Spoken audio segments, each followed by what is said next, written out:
llorando, endechando, lamentándose de lo que le había ocurrido a la hija de Jefté. ¿Era un mandamiento bíblico?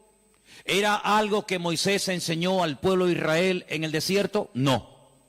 Sino que se hizo costumbre. Empezaron un año y otro año, una generación y otra generación, hasta que aquello se convirtió en una costumbre. Y quiero en esta tarde que ustedes se den cuenta de que una cosa es la costumbre, la cultura, las tradiciones, y otra cosa muy diferente es lo que manda y ordena el Señor en su palabra. A nosotros nos tiene que dirigir la palabra de Dios, no las costumbres de las naciones. No es que esta costumbre, esta tradición lleva 500 años celebrándose en mi país o donde sea. Bueno, los años que se llevan celebrando las costumbres, cualquiera que sean, no le dan credibilidad a la costumbre.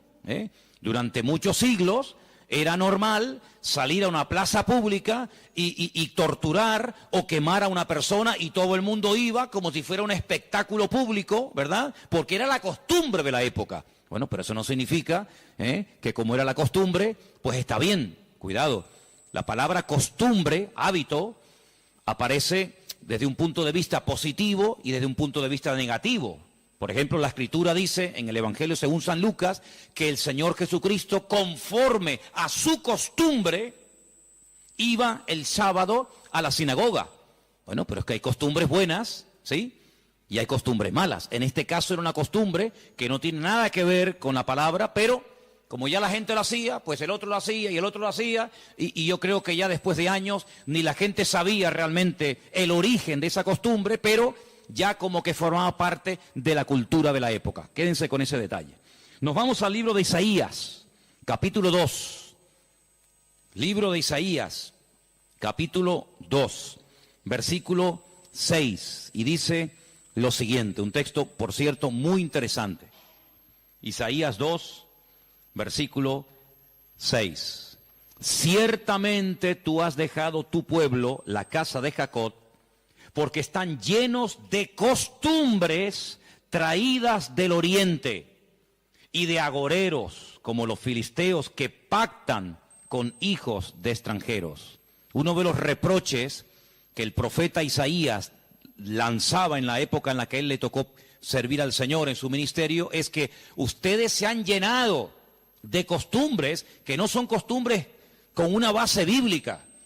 No son costumbres basados en un mandamiento de la Escritura, sino en costumbres, como dice aquí, importadas, traídas de Oriente, que no tienen nada que ver con ustedes. Por ejemplo, aquí en España, país en el que vivimos, pues se ha metido con una fuerza tremenda una fiesta, que era una costumbre de pueblos paganos, dicho sea de paso, que se ha celebrado hace poco, la famosa fiesta de Halloween, y tú estudias la historia de nuestros pueblos, aquí hay hermanos de otros países de Latinoamérica, y Halloween no tiene absolutamente nada que ver con la cultura latina, absolutamente. Halloween no tiene nada que ver ni con Argentina, ni Uruguay, ni Venezuela, ni Cuba, ni España, son costumbres importadas, costumbres que no tienen nada que ver con nuestra cultura, pero a base de repetirlas y practicarlas un año y otro año, como que ya forman parte de una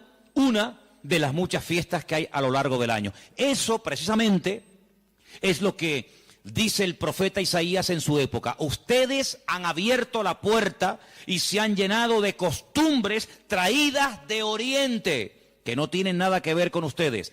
Y dicho sea de paso, la mayoría de esas costumbres traídas de Oriente eran costumbres paganas, costumbres que no tenían absolutamente nada que ver con la palabra del Señor. Vamos a avanzar. Libro de Jeremías, capítulo 10. Jeremías, el capítulo 10, leemos lo siguiente, versículo 3. Jeremías 10, versículo 3. Miren qué texto tan interesante. Porque las costumbres de los pueblos son, ¿qué dice ahí? Vanidad. Vanidad de vanidades, decía el predicador. Las costumbres de los pueblos son vanidad. Y ahora habla acerca de la idolatría, que era una de las costumbres, no del pueblo de Dios, sino de los pueblos paganos. Ahí la palabra pueblos es la palabra goyín. La palabra goyín significa naciones. Cuando se habla de Israel, se menciona Israel, para que no haya género de duda. Pero cuando se habla de naciones paganas, naciones extranjeras, naciones, digamos, no adoradoras del Dios vivo y verdadero, se les llama goyín, se les llama naciones. Y en este caso dice, las costumbres de esas naciones, de esos pueblos, son todas absolutamente vanidades. Quédense con eso. Y vamos a leer un versículo en Ezequiel, profeta Ezequiel, un libro que no sé por qué no se suele leer mucho, pero tiene textos y historias muy interesantes. En el capítulo 11 de Ezequiel, el capítulo 12, dice así: sabréis que yo soy el Señor, porque no habéis andado en mis estatutos, ni habéis obedecido mis decretos, sino que según las costumbres de las naciones que os rodean, habéis hecho. Las costumbres de las naciones que les rodean, esas son las que ustedes están practicando. No los estatutos, ni decretos, ni fiestas, ni celebraciones que nuestro Dios ha ordenado en su palabra, sino que todo lo contrario. Hay momentos, ustedes seguramente han leído esos pasajes, donde los profetas, tratando de convencer, de sacudir al pueblo de Israel, les decían: a ver, vamos a ver, díganme ustedes un pueblo, una nación que haya cambiado sus dioses, que hayan dejado sus idolatrías por nuestro Dios. Ninguno, ninguno. Los egipcios, mira que vieron milagros los egipcios, porque las famosas 10 plagas de Egipto eran milagros, eran demostraciones del poder de Dios, ¿sí o no? Totalmente. Dejaron los egipcios, al convencerse de que sus dioses no servían para nada, que hicieron el ridículo, dejaron los egipcios su idolatría para creer en el Dios de los hebreos, en el Dios de Moisés, ¿sí o no? Para nada. Es más, cuando salen de Egipto, ¿qué hace el faraón? Vamos a perseguirlos, vamos a atraparlos y llevarlos otra vez a Egipto para que sean nuestra mano de obra. No se convirtieron, no se arrepintieron. Y mira que vieron la gloria de Dios, un río lleno de sangre.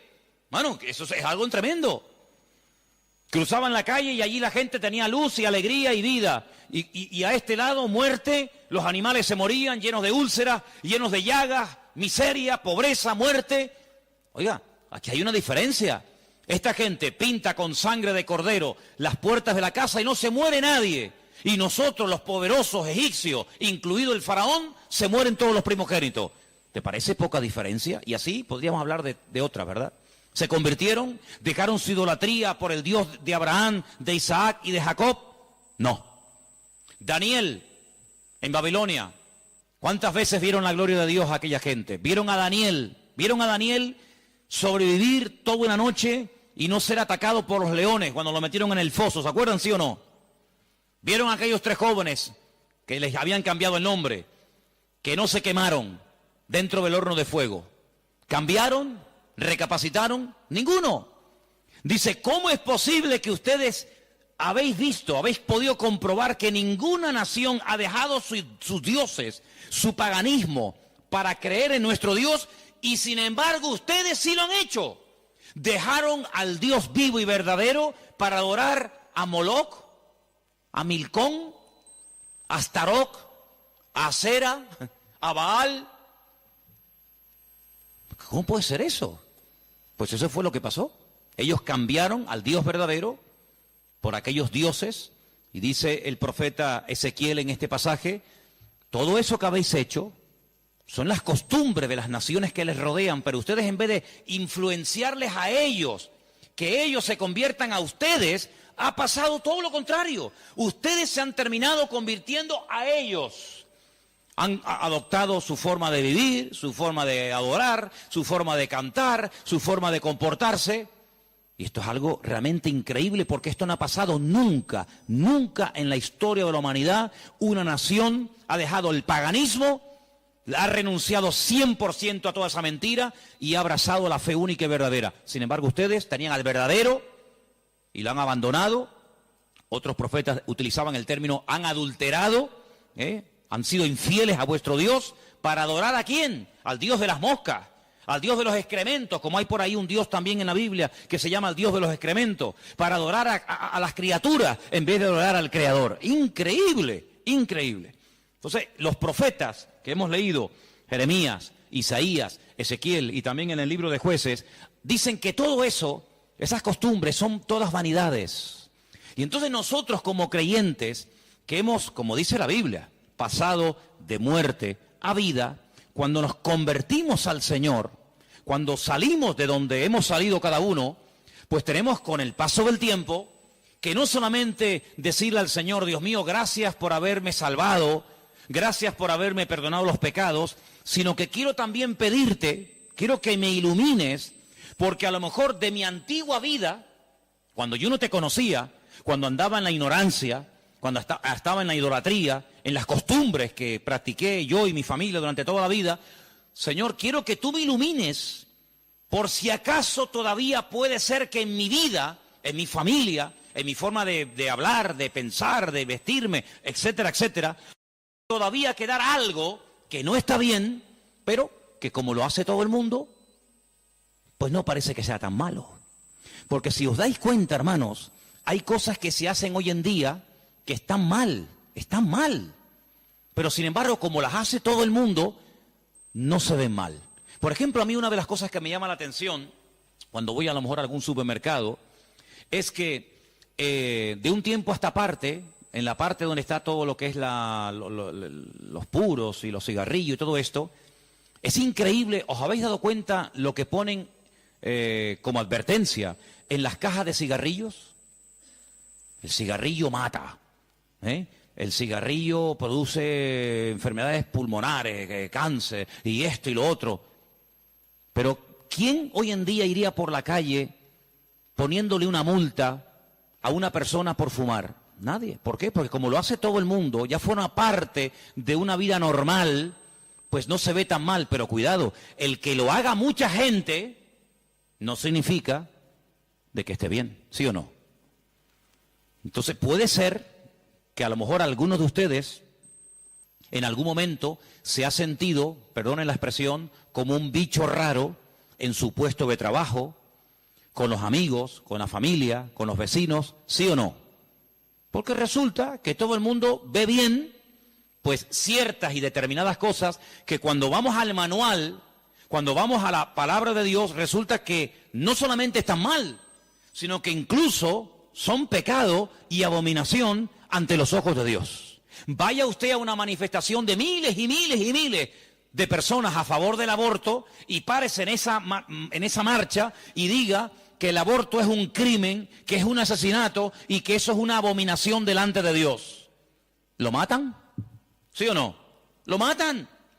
Párese usted en una manifestación donde están llevando a una virgen, a un patrón, a un santo y diga, ¿pero qué estáis haciendo? Si nuestro Dios prohíbe todo esto, si eso es abominación delante de nuestro Dios, si en la base mínima, que son los 10 mandamientos, ya se prohíbe categóricamente todo esto, ¿te matan? ¿Por qué? Porque es que esto se ha practicado. Y claro, después ves ahí al alcalde, y ves al teniente alcalde, y ves al concejal de no sé qué, y ves a fulanito de tal, y incluso al rey, y ves a la reina, y ves a la...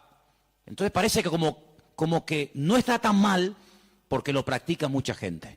Y quiero decirte, querido hermano, que en algún momento de tu vida puede ser que tú te sientas como que vas contra corriente, como que la gente como que no te entiende y como que tú estás en otra frecuencia, en otra onda, y es como algo imposible de que lleguen a un entendimiento. Pero al fin y al cabo yo pregunto, hermanos, ¿nosotros a quién tenemos que agradar? ¿A quién tiene que agradar usted? ¿A nuestro Dios, sí o no? Bueno, pues si por agradar a Dios me pongo en contra de la familia, ¿estás dispuesto a pagar el precio? ¿Para qué te vas a bautizar? Con la edad que tú tienes. Si a ti ya te bautizaron tus padres cuando eras pequeñita, no lo pueden entender. Pero saben, hermanos, nosotros, repito, primero a quien tenemos que rendir cuentas a nuestro Dios. Y en segundo lugar, tarde o temprano, como dije el domingo pasado, la fe. Y cuando hablo de la fe, yo no me refiero solamente a la creencia, sino me refiero, cuando hablo de la fe, también aglutino nuestro estilo de vida. Porque nuestra fe es un estilo de vida. Somos diferentes, ¿sí o no? Somos diferentes. Somos diferentes a la hora de hablar, a la hora de pensar, a la hora de reaccionar ante una situación. Somos diferentes, lo queramos reconocer o no, somos gente diferente. Eso incluye también el concepto fe.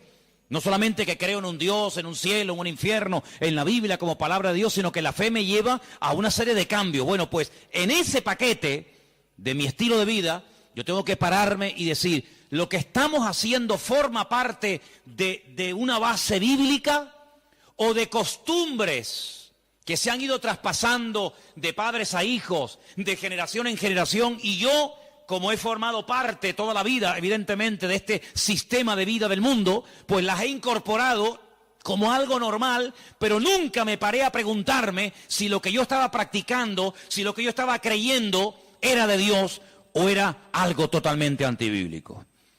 ¿Quién te convenció a ti? ¿Cuándo te diste cuenta de que adorar imágenes no era de Dios? Algunos de ustedes lo hicieron toda la vida. Pero llegó un momento en el que dijiste, esto no es de Dios, ¿sí o no?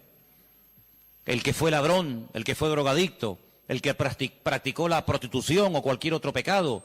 Hay un momento en la vida en el que a la luz de la Escritura, oyendo los mensajes, las predicaciones, leyendo la Biblia, el Espíritu, ¡pam!, te golpeó, ¿sí o no? Te tocó y dijiste, que va, yo no puedo seguir por este camino. Y cuanto más profundices en la Biblia, cuanto más profundices en la palabra, te das cuenta de que uno tiene que cambiar en todo, en todo. Forma de hablar, a veces, ¿por qué no decirlo?, hasta en la forma de vestir, ¿sí o no? Hombre, vamos a ver, si por ejemplo una chica que está ejerciendo la prostitución esta tarde se convirtiera al Señor, seguramente la forma como esa chica se viste, que está diseñada para seducir, para atraer, para llamar la atención, pues cuando esa chica se convierta al Señor, lo más probable es que el Espíritu le ponga en su corazón que la forma como viste, pues es una forma que tiene una finalidad, pero que esa finalidad en absoluto la tengo que llevar a cabo en un culto. Por lo tanto, seguramente, en un momento determinado, el Señor le pondrá en su corazón, oye, vístete un poco más decentemente, más ¿sí o no?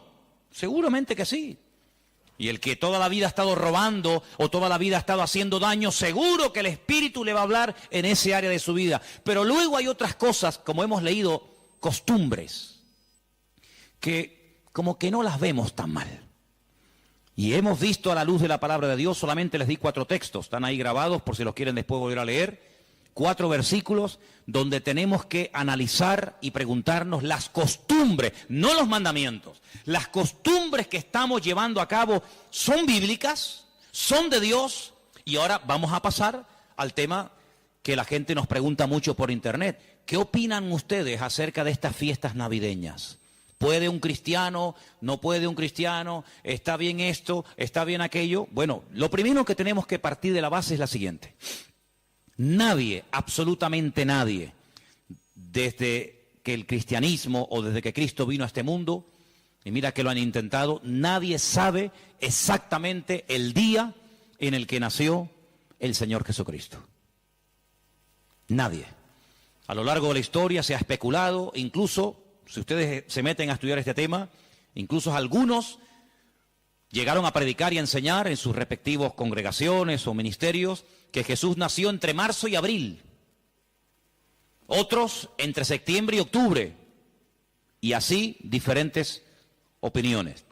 Por lo tanto, partimos de la base de que, lógicamente, el Nuevo Testamento, porque el Antiguo no te lo va a decir, porque no había nacido, el Nuevo Testamento en ninguna parte te dice exactamente el día en el que el Señor Jesucristo nació. Nadie sabe absolutamente nada. Sí sabemos que murió en una época en la que los judíos estaban celebrando una fiesta llamada la Pascua.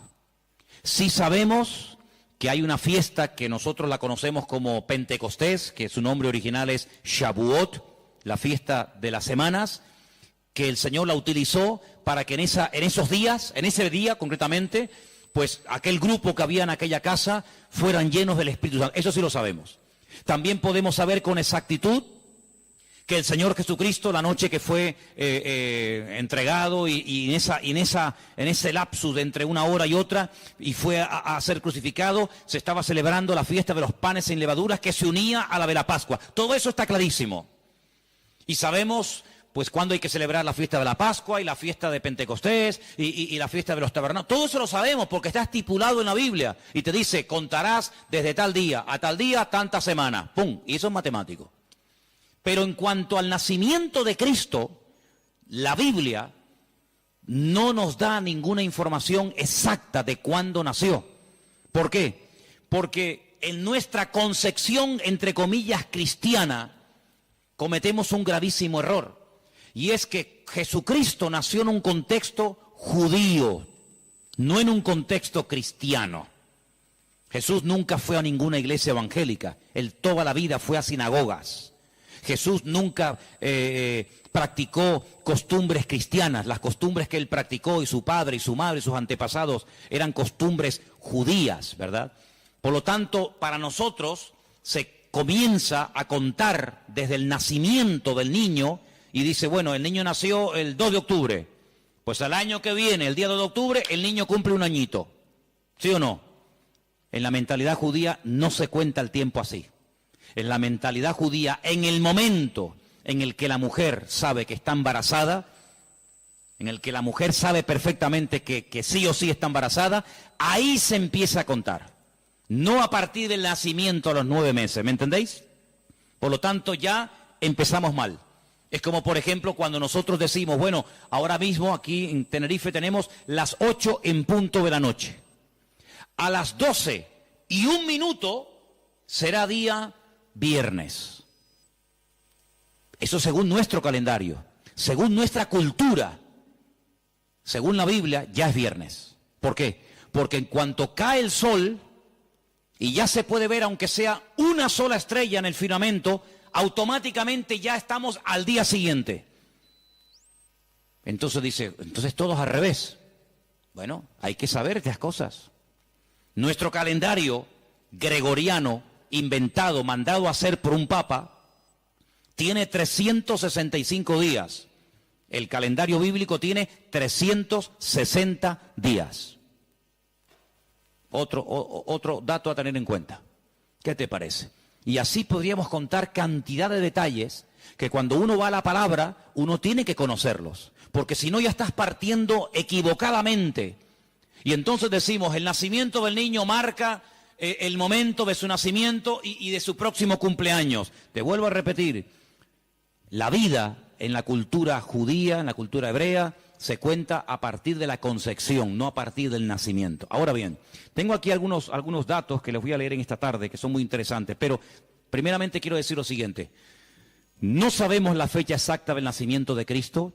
No hay ni un solo ejemplo, ni uno solo. Si alguien sabe de alguno, por favor que lo diga ahora, o calle para siempre.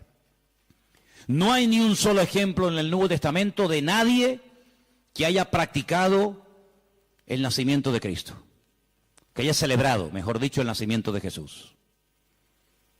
La única fiesta que nos obligó el Señor a recordar frecuentemente fue, dice, haced esto, háganlo en memoria de mí. Y cada vez que comáis este pan y cada vez que bebáis de esta copa, mi muerte estáis anunciando hasta que yo vuelva. Es una orden. Yo sé que hay movimientos cristianos o evangélicos que no practican esto de tomar pan y vino asiduamente, porque dicen que es algo simbólico. Bueno, yo solamente lo digo con todo mi respeto, no saben lo que se pierden. Y es una interpretación incorrecta. Yo creo que es bíblico y estamos todos de acuerdo, ¿sí o no? Que hay que partir del pan y el vino. Hombre, hay iglesias que lo hacen todos los domingos. Elena, por ejemplo, se crió en una iglesia que todos los domingos, sí o sí, todos los domingos a la mañana, se llama culto de comunión. Por eso, porque se da la comunión. Hay iglesias que lo hacen una vez al mes, otras iglesias una vez al año, etcétera, etcétera. Pero que hay que hacerlo, hay que hacerlo. Pero Jesús nunca dijo, los discípulos nunca dijeron, Pablo nunca escribió, Pedro nunca escribió, Santiago nunca escribió, ningún discípulo escribió, y también tenéis que recordar todos los años el nacimiento del Mesías. No. Mira, recordamos cuando partió el pan y el vino e inauguró el nuevo pacto. Recordamos su muerte, claro. Recordamos su resurrección. Recordamos la venida del Espíritu Santo en el día de Pentecostés. Recordamos un montón de cosas, pero bíblicamente no te puedo demostrar, no lo puedo hacer. Te estaría mintiendo. No te puedo demostrar bíblicamente que los primeros cristianos celebraban el nacimiento de Cristo. No lo hacían. Ni siquiera es un mandamiento de la Biblia el celebrar dicha fiesta. Entonces te estoy dando información para que lo sepas. La fecha exacta del nacimiento de Cristo no se encuentra registrada en el Nuevo Testamento. Ahora, el famoso día 25 de diciembre ha sido un día que en el mundo pagano, en el mundo greco-romano, ustedes saben que estaban los babilónicos, luego vinieron los medos persas, a continuación los griegos y después los romanos. El Antiguo Testamento, lo que llamamos vulgarmente Antiguo Testamento, termina con el imperio medo-persa. Pero cuando empezamos a leer el Nuevo Testamento, nos encontramos a los romanos. Y tú dices, ¿pero y los griegos? ¿Ves? La Biblia no te da información sobre los griegos. Pero entre el Antiguo y el Nuevo Testamento, que hay 400 años de silencio, ¿sabían eso, no? Nuestro Antiguo Testamento, ¿cuál es el último libro del Antiguo Testamento según nuestra Biblia? Malaquías. Pero cuando tú vas a una Biblia hebrea, tú te das cuenta que el último libro del Antiguo Testamento no es Malaquías, es Segunda de Crónicas. Da igual, el orden no altera los factores, ¿no? Sea uno, sea otro, son exactamente los mismos, aunque el orden es diferente.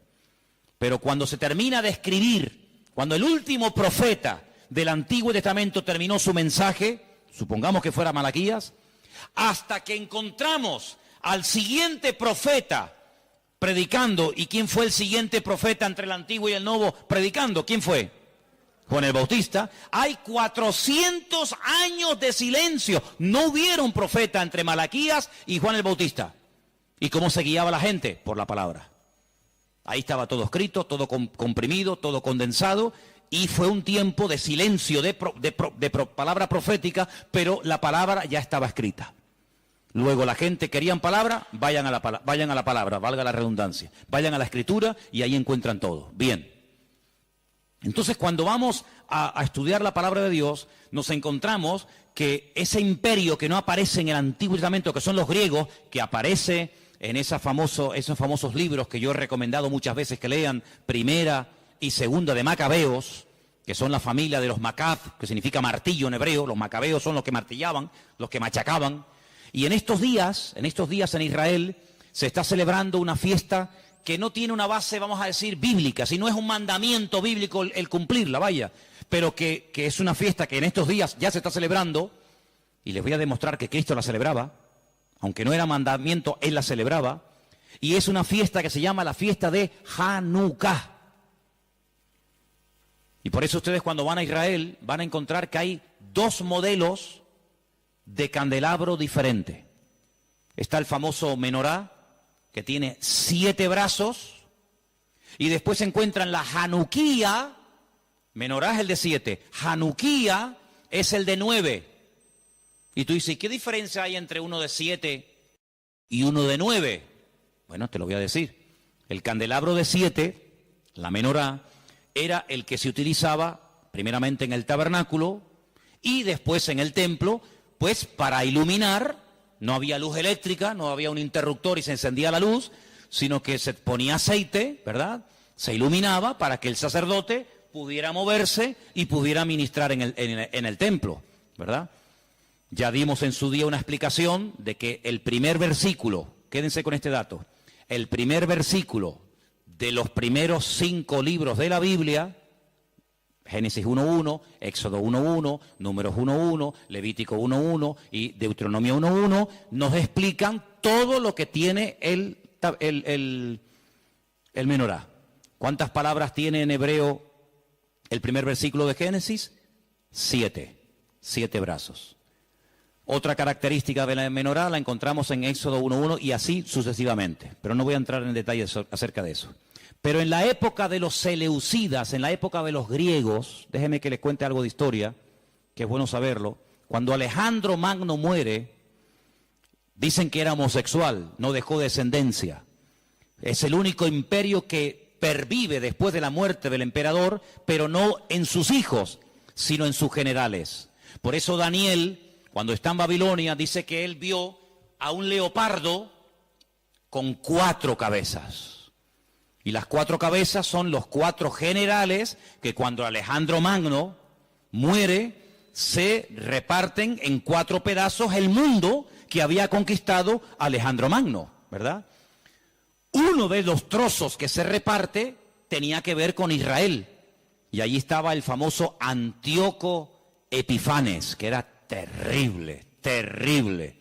Ese fue el que se atrevió a meter a un cerdo dentro del lugar santísimo y sacrificarlo, y de esa manera, humillar y avergonzar a Dios, y en fin, tantas cosas, ¿no? Esa es la famosa abominación desoladora, la profanación del lugar santísimo. En esa época de los griegos había una familia compuesta por una serie de hermanos que se propusieron restaurar la vida política y espiritual de Israel.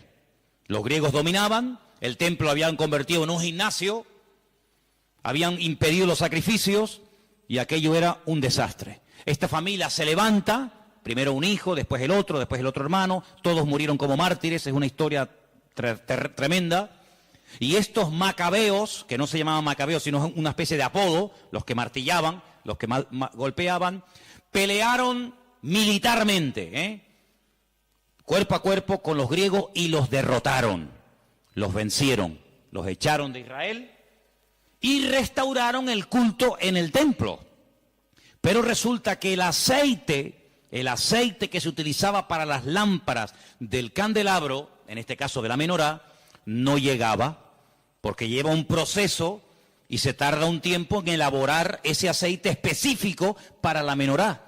Había muy poco aceite. ¿Qué ocurrió? Oraron al Señor y el Señor hizo que la poca aceite que quedaba durara milagrosamente más tiempo de lo que habitualmente duraba.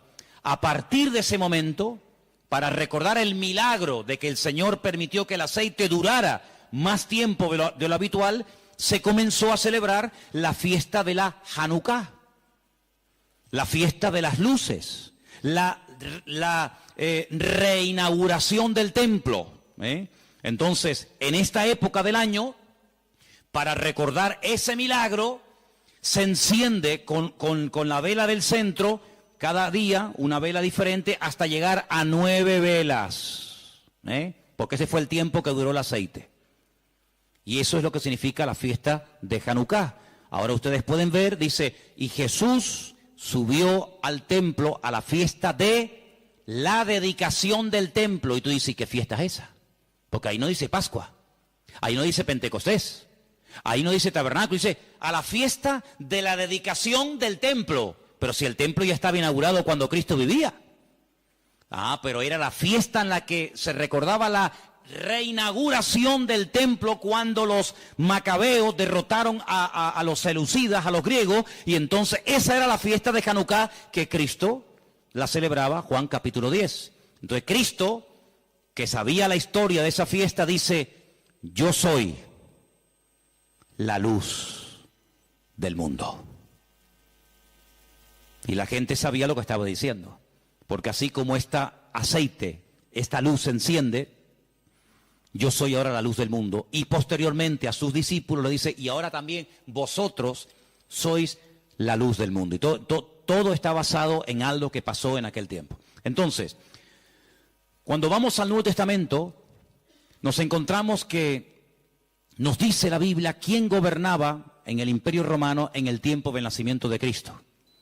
Pero cuando se hace el calendario gregoriano o cristiano, vaya, el que tenemos ahora mismo nosotros, se cometió una gravísima equivocación. Algunos calculan que del verdadero calendario bíblico al que usamos actualmente puede haber una diferencia entre 4 y 6 años.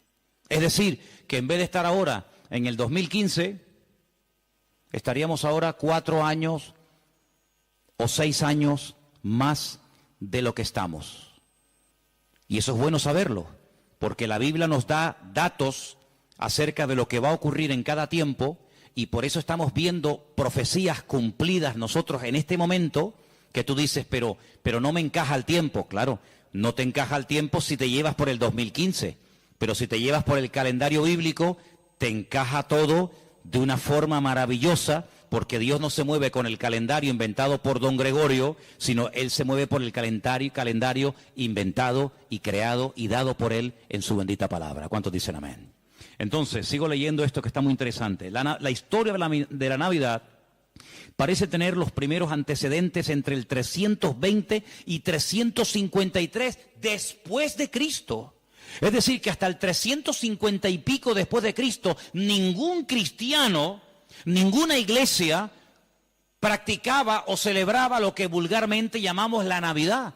Durante más de 300 y pico de años, esto no existía. ¿Qué te parece? Yo dije un día que si ustedes quieren ver la transformación terrible que experimentó el cristianismo, tienen que leer detenidamente lo que pasó en el Concilio de Nicea. Ahí en Google, se meten, Concilio de Nicea, estudien, lean lo que allí pasó. El cristianismo del 300 para atrás era diferente al cristianismo que se vive hoy en día del 300 y pico hasta nosotros. Todo cambió, hermanos, todo cambió. Entonces fue en esa época, en ese tercer siglo, cuando se comenzó a decir que Cristo había nacido el 25 de diciembre. ¿Por qué? Porque era la fiesta, era el día más pagano del año. Se celebraba el culto al dios Saturno, y el dios Saturno era el dios de las cosechas, y era un día de celebración, pero de celebración pagana, de sacrificios en agradecimiento al dios Saturno.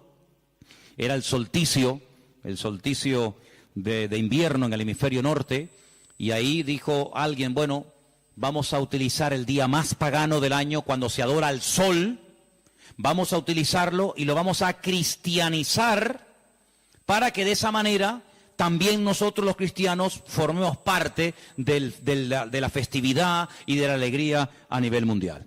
Desde finales del siglo IV, finales del siglo IV, el cristianismo comienza con la famosa tradición de la Navidad, y el Papa Julio I dijo que Jesús había nacido el 25 de diciembre. ¿De dónde lo sacó?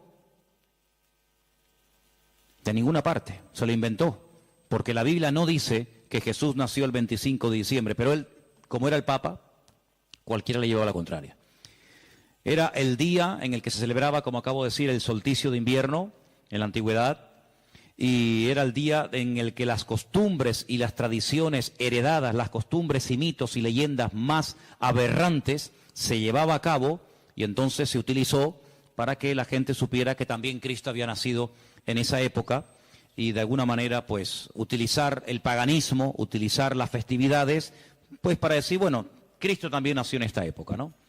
En el año 540, un monje llamado Dionisio, cuyo apodo era el Exiguo, en el cálculo de las fechas propició la fijación de una fecha errónea en cuanto al nacimiento de Cristo.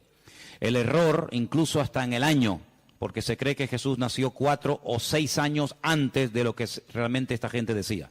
El tema de las fechas, ya hemos dicho, es algo muy controvertido, pero al final se llegó a la conclusión de que Cristo había nacido en esa época, y los cristianos comenzaron a practicarlo como parte de la cultura o de la tradición.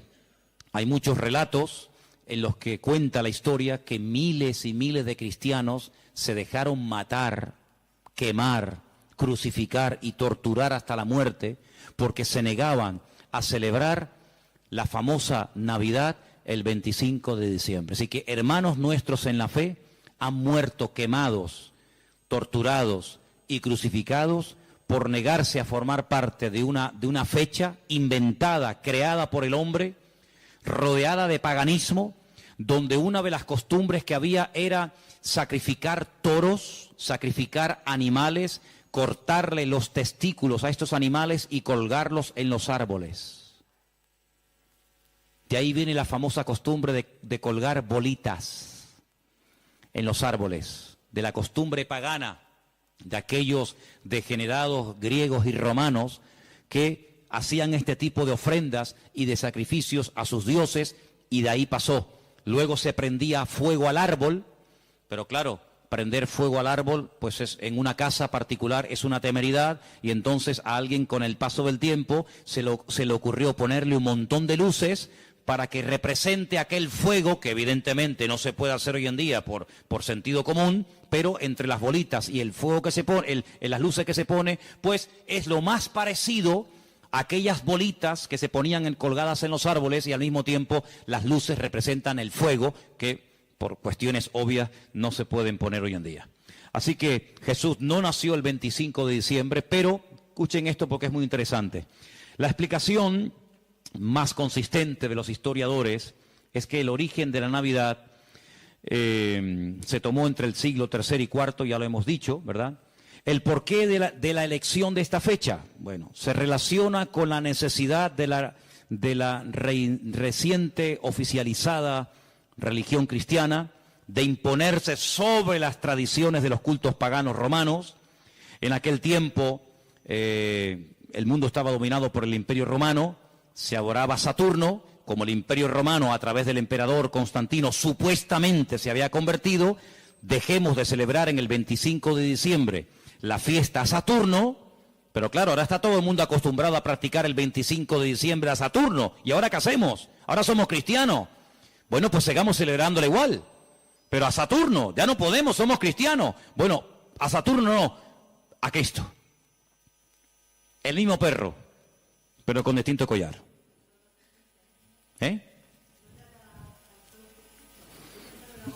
Adoraban al sol. Sí, ellos pueden decir misa.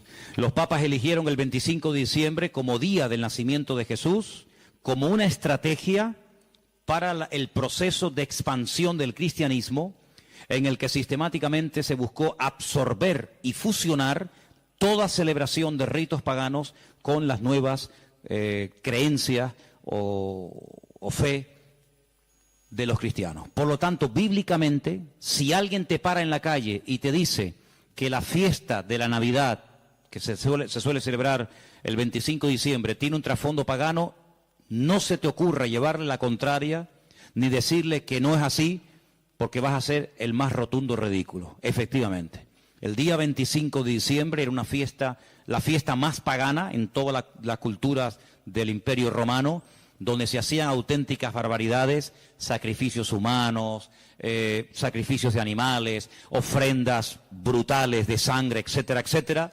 Como supuestamente, repito, el Imperio Romano dejó el paganismo y abrazó la fe cristiana que había perseguido durante más de 300 años, pues ahora ¿qué hacemos? Ahora nos encontramos con un dilema. Bueno, lo solucionamos fácilmente. Seguimos manteniendo el día, seguimos manteniendo las costumbres de dicho día, ¿vale? Seguimos celebrando todo exactamente igual, pero en vez de a Saturno, en vez de a divinidades falsas, pues la celebramos a Dios, y total, aquí no ha pasado absolutamente nada. A base de repetir y de repetir y de practicar, un siglo, otro siglo, una generación, otra generación, nos hemos puesto hoy en día en el año 2015, aparentemente después de la era cristiana, y resulta que hemos abrazado unas costumbres y unas prácticas que nosotros no lo hacemos con ninguna mala intención, ¿no? Nosotros no lo hacemos porque creemos en el paganismo, ni mucho menos, pero sin darnos cuenta estamos practicando y celebrando y haciendo cosas que tienen un trasfondo totalmente pagano, pero después queremos que los paganos cambien cuando los paganos lo que han hecho es que nos han cambiado a nosotros.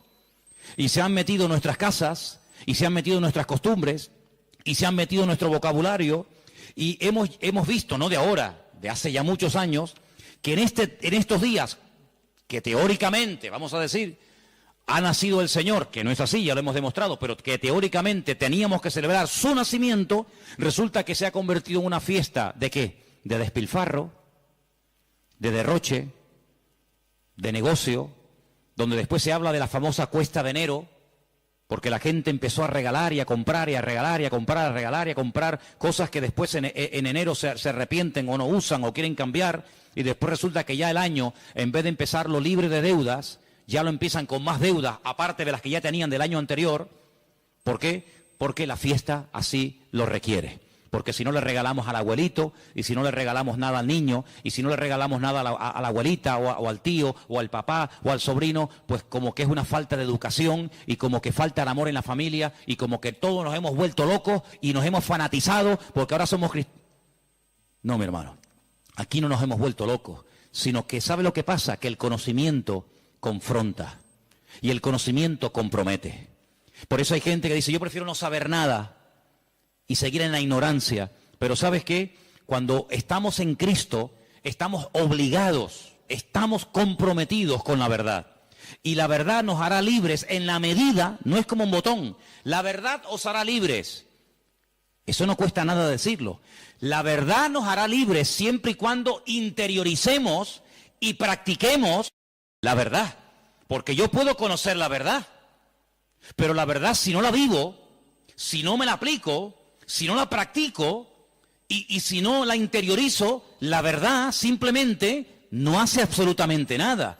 No es como un amuleto. ¿Cuánta gente ha comprado antaño la Biblia? ¿Cuántos hogares tenían un pedazo de Biblia enorme y la tenían ahí en la estantería? ¿Por qué? Porque, hombre, es la palabra de Dios. Pero es que la palabra de Dios no es un amuleto. No es como el que pone una herradura. No es como el que pone una ristra de ajos. No es como el que recurre a un amuleto, que los hay en todas las religiones. Los judíos también tienen un montón de amuletos, ¿eh? No se pueden ustedes imaginar. La famosa segulá y tantos amuletos creados y diseñados y vendidos y bendecidos por los rabinos para protección del mal de ojo, para protección de no sé qué, para protección de los malos espíritus. En todas las religiones siempre ha habido amuletos, pero la verdad, la Biblia no es un amuleto, es un estilo de vida que nos lleva a comprometernos y nos lleva a decir, Señor, perdóname, porque he estado creyendo y practicando y encima enseñando y transmitiendo una mentira, creyendo que es una verdad. Y no hay nada peor que creer que algo de mentira es una verdad y yo la practico en mi vida. Hermanos, en estos días, generalmente en todas las iglesias, incluido esta, suele ocurrir algo muy común. Y es que, por ejemplo, lo notamos, ¿no? Y no es que llevemos un control excesivo del tema, pero les cuento la realidad. Muchísimos creyentes se gastan el dinero que tienen y el que no tienen, y se olvidan muchas veces de lo que tenían que haber apoyado con su dinero a la obra de Dios. ¿Por qué? Porque hay que comprar regalos a todo quisque, y hay que tirar la casa por la ventana. Y si nos vamos a la noche a la cama sin tener toda la mesa llena de comida, como que no hemos celebrado Navidad. Y yo pregunto, imaginémonos por un instante, que no es así, pero trabajemos con la hipótesis. Bueno, vale, nació el 25 de diciembre, vale, perfecto. Si realmente nació el 25 de diciembre, ¿a quién tendríamos que celebrar la fiesta? Me imagino que al Señor. Pero nosotros somos tan listos que nos hacemos la fiesta para nosotros. Y tendríamos que traerle regalos a Él. ¿Cómo? Bueno, pues ¿qué le hace falta a la iglesia? Pintarla. Yo regalo este año la pintura. Si el cumpleaños del Señor y esta es la casa del Señor, ¿qué le hace falta a la iglesia? Más sillas, yo las regalo. Pero no hacemos regalos al que cumple años, teóricamente, sino que nos hacemos regalos a nosotros.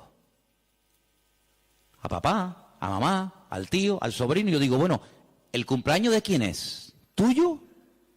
¿O es el del Señor? Porque si es el del Señor, al que menos le hemos regalado ha sido a Él. Resulta que nos hemos regalado a nosotros. Y tenemos, los que tengan, ¿no?, el árbol lleno de docenas de juguetes y docenas de regalos. Y tú dices, ¿y el regalo del Señor dónde está? Porque la iglesia no puede sufrir en estos tiempos, en este mes de diciembre, porque teóricamente sería el mes de más abundancia, ¿sí o no? Tendría que ser el mes en el que sobraran Biblias, sobraran sillas, sobrara de todo, porque es el día especial del Señor. Pues ¿saben qué? Suele ocurrir generalmente todo lo contrario. Es cuando tal vez menos nos acordamos del Señor. Ahora, nosotros vamos a utilizar la fiesta que el mundo inventó, no el Señor, no la iglesia primitiva, no la Biblia. Nosotros vamos a utilizar la fiesta que inventó el mundo para decirle al mundo el motivo por el cual el Señor vino a este mundo. Que no fue otro más que morir por nuestros pecados, derramar su sangre y restaurar nuestra vida y sacarnos de la miseria y de la ignorancia y ponernos en el reino de su amado Hijo. Eso es lo que vamos a hacer. El mundo que celebre lo que quiera. No es un tiempo para derroches, ni despilfarro, ni borracheras. No es un tiempo para trasnochar y tirar la casa por la ventana y parece que si no le regalo un suéter o un pantalón o una camisa, fulano se enfada y me mira, pues que me mire como quiera. Pero no es un tiempo para nosotros. Tendría que ser en todo caso un tiempo de más oración, de más compromiso, de más reuniones, de más entrega. Tendría que ser eso si verdaderamente nació en esta época. Tendría que ser eso, pero lamentablemente vemos que no lo es. Y entonces, amados hermanos, resumiendo un poco todo esto, ¿qué vamos a hacer nosotros? Vamos a decirle al mundo, claro, nosotros creemos que Él vino.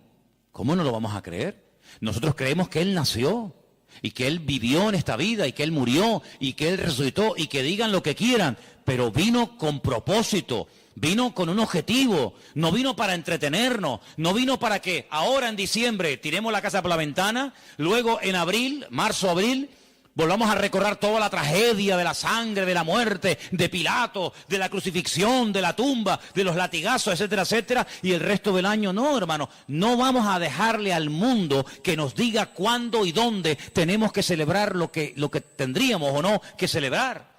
¿Qué es lo que tenemos que celebrar? Lo que dice la Biblia. Haced esto en memoria de mí. Ahí tienes ya un ejemplo. Si dice el Señor, nos dice el Señor, haced, cumplid con esto en memoria de mí. Bueno, ahí tenemos una obligación, pero en ninguna parte mi Señor, nuestro Señor, ni a ti ni a mí, nos dice, y una vez al año recuerden que el 25 de diciembre yo nací. Porque dicho sea de paso, cuando Cristo nació, la palabra diciembre ni existía, porque ni ese mes existía cuando el Señor Jesucristo nació, sino que estamos hablando de términos y de palabras creadas, diseñadas e inventadas por los hombres.